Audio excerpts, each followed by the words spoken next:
Il y a des courses comme ça dont tout le monde a déjà entendu parler. Pour ceux de ma génération et les plus âgés, cette course nous a beaucoup fait vibrer et continue de le faire. Si je vous dis France, Afrique et sable, vous avez deviné? Je veux bien entendu parler du Dakar. Bienvenue dans Histoire de moto.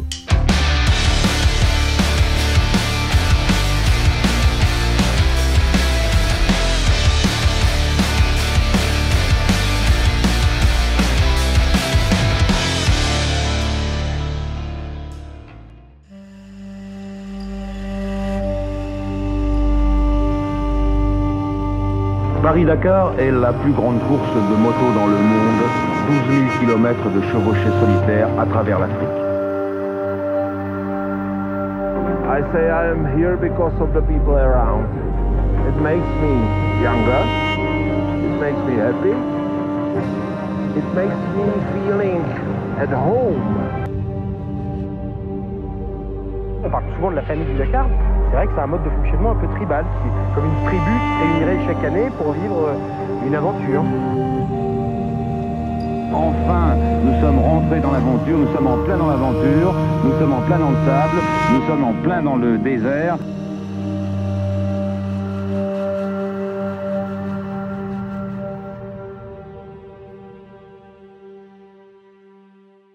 Alors, le Dakar, c'est quoi?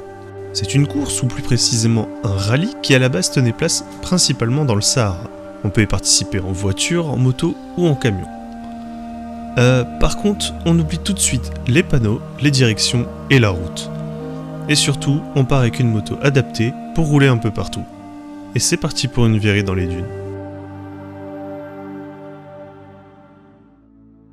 L'histoire de ce rallye commence avec une anecdote qui aurait pu très mal finir. En effet, en 1977 se tient une autre course, le rallye Abidjan-Nice. Course surnommée Côte-Côte puisqu'elle partait du bord de mer en Côte d'Ivoire pour se finir sur la promenade des Anglais à Nice. Thierry Sabine, célèbre pilote de l'époque, participe à cette course à moto. Pour que vous voyez un peu qui est cette personne, c'est notamment la personne qui a créé l'enduro du Touquet. Ah, ma région. La mer du Nord, les terrils, le Welsh, les corons, Valoutre... je suis parti trop loin là. Au cours de ce rallye, donc, Abidjan-Nice, celui-ci se perd en plein milieu d'une étape dans une zone située entre la Libye et une région appelée le Ténéré, que l'on nomme également le désert des déserts. Il finit par tomber en panne d'essence. Il abandonne donc sa moto et décide de partir à pied. Il marchera pendant 3 jours sans eau ni nourriture. Heureusement, il est sauvé in extremis par un pilote d'avion envoyé pour les recherches. Ça représente une expérience que je ne souhaite pas à mon pire ennemi, mais que je ne regretterai jamais. Parce que je dois dire que la première réaction qu'a eu le pilote de l'avion après m'avoir retrouvé, il m'a dit d'une façon très brute, maintenant mon pote, tu considères que tu fais du rab? Très marqué par cette expérience de laquelle il ne pensait pas se sortir vivant, il mettra quelques temps à s'en remettre. Pourtant, il était tombé amoureux du désert. Finalement, l'organisateur de la course Abidjan-Nice décide qu'il n'y aura pas de 3e édition de ce rallye. Thierry Sabine décide donc de présenter un projet de course qui partirait cette fois de Paris, plus propice à la médiatisation, et se terminerait à Dakar. Le 26 décembre 1978, ce ne sont pas moins de 170 équipages qui sont présents sur la place du Trocadéro pour participer à cette première édition. Mais avant d'être une course pour cette grande première, où seules les motos et les voitures participaient, il fut décidé que les temps et les classements ne compteraient pas. La priorité était mise sur la découverte de soi, le dépassement de ses propres limites, et surtout l'aventure et la découverte de paysages incroyables. Suite à l'immense succès et la réussite de cette première édition, des marques telles que BMW, Yamaha ou encore Volkswagen décident d'engager des équipes. Et cette deuxième édition sera également marquée par l'apparition des camions. Côté moto, c'est encore le jeune Cyril Neveu qui remportera la course. La troisième édition, quant à elle, sera marquée par un pétage de plomb généralisé. La course commence à être connue au point même que l'embarquement des véhicules dans les bateaux pour l'Afrique, c'est un spectacle à lui tout seul. Les différentes catégories se diversifient. Côté voiture, on commence à voir des 4x4, des buggy. Côté moto, on voit par exemple des sidecars. Et on verra sur cette édition des voitures incroyables sur les lignes de départ, telles que la Rolls-Royce Corniche ou même une Citroën CX. De 1980 à 1994, le Paris-Dakar reste ce qu'il est. Un tracé partant de France, une traversée du désert, une découverte des villages les plus reculés d'Algérie, du Mali, du Niger ou même de la Mauritanie, pour une arrivée au lac Rose à proximité de Dakar. Pourtant, certaines éditions ont été marquées par des événements qui les ont rendues mémorables. 1986, l'édition avec le plus grand nombre d'abandons, près de 80% des participants n'atteindront pas la ligne d'arrivée. Mais cette édition est également marquée par le décès de Thierry Sabine. Le 14 janvier, il demande à son pilote de l'emmener sur la deuxième étape chronométrée du jour. En fin de journée, malgré des conditions climatiques difficiles et la nuit tombée, il décide de redécoller. Pris dans une tempête de sable et volant en rase-mode pour garder un semblant de visibilité, il finit par percuter un arbre et se crache. L'hélicoptère se désintègre sur plus de 150 mètres et les 5 passagers sont tués sur le coup. Parmi eux se trouvait donc Thierry Sabine, son pilote François-Xavier Bagnoud, la journaliste Nathalie Audan, le technicien radio Jean-Paul Le Fur et enfin le chanteur Daniel Balavoine.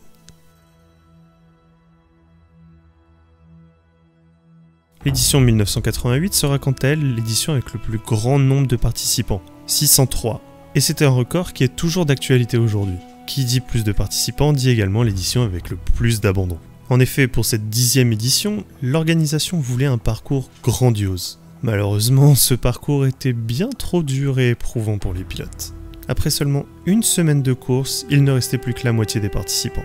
Cette édition sera également marquée par le décès d'un pilote de camion.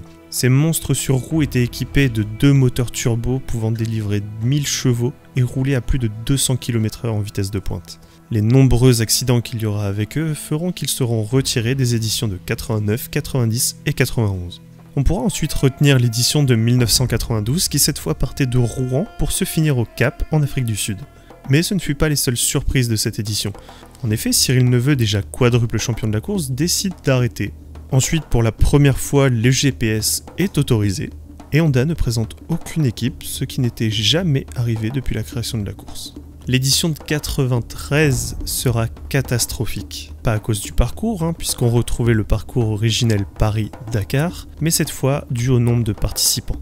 Seulement 154 participants. Bon, en 94, ils ont décidé de se faire un petit aller-retour, donc ils ont fait Paris, Dakar, puis Paris. Mais c'est surtout en 95 et 96 que le Paris-Dakar perdra son nom.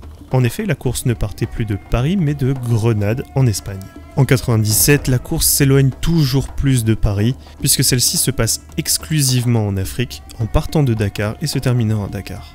L'édition de 2000, cette fois de nouveau, exclusive à l'Afrique, mais cette fois elle partait de Dakar pour se finir au pied des pyramides au Caire en Égypte. Sur les années suivantes, la course repart de nouveau de France, puis d'Espagne, puis au Portugal.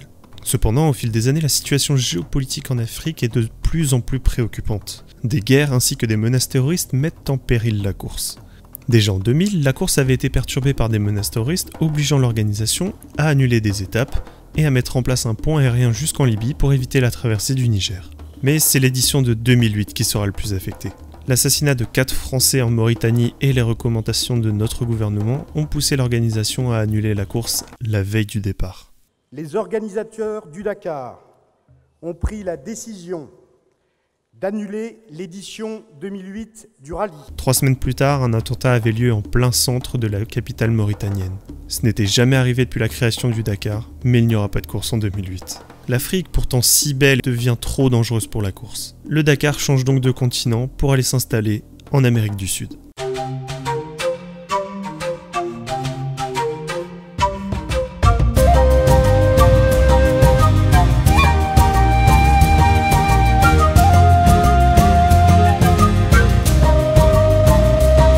L'accueil sur place est incroyable.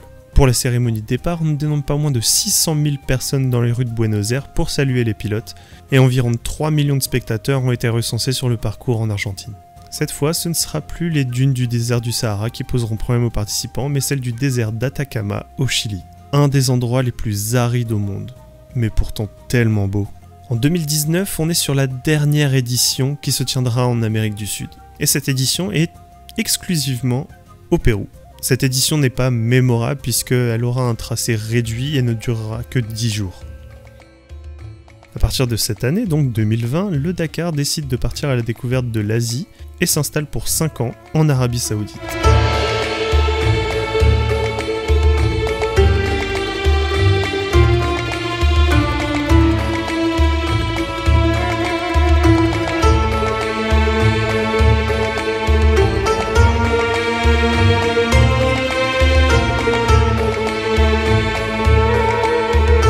Malheureusement, avec cette pandémie mondiale, je pense que vous en avez entendu parler, on ne sait pas si l'édition 2021 pourra se tenir ou non.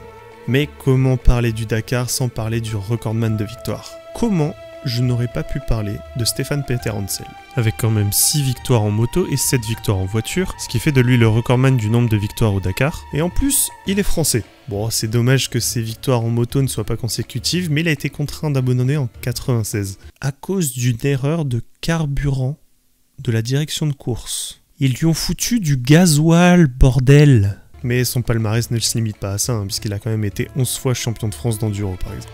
Passons à quelques chiffres avant de terminer. On a eu donc en 2020 l'édition numéro 42, tout de même. Le plus grand nombre de victoires est détenu par la France avec 22, suivi par l'Espagne et l'Italie qui en ont 6 respectivement. Toute édition confondue, on a eu une moyenne de 396 équipages. Côté moto, on avait en moyenne 146 motos d'engagés, mais le record a quand même été de 232 motos sur la ligne de départ. On pourra également aussi donner le nombre d'abandons moyens, qui s'élève à quand même 58%.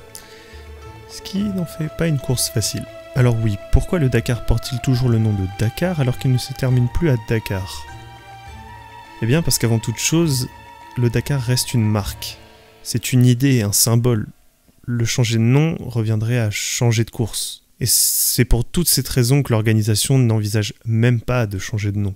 La question s'est posée à l'époque où la course s'est exportée en Amérique du Sud, mais aussi dans l'esprit de Thierry Sabine, il ne voulait pas changer ce que le Dakar était. L'histoire du Dakar a bien évidemment été marquée par de nombreux accidents spectaculaires et de nombreux participants, membres du staff ou même spectateurs y auront perdu la vie. Mais le Dakar, c'est également un voyage vers l'inconnu, la rencontre avec de nouvelles cultures, la découverte de nouveaux paysages. Au final, le Dakar restera éternellement la course que chaque passionné de défis et d'aventures rêve de faire une fois dans sa vie. Et malgré tous ces changements, cette course restera le Dakar, la course des Touaregs. J'espère que cette vidéo vous a plu, je vous dis à la prochaine, portez-vous bien, faites attention sur la route, et puis à bientôt. Allez, ciao.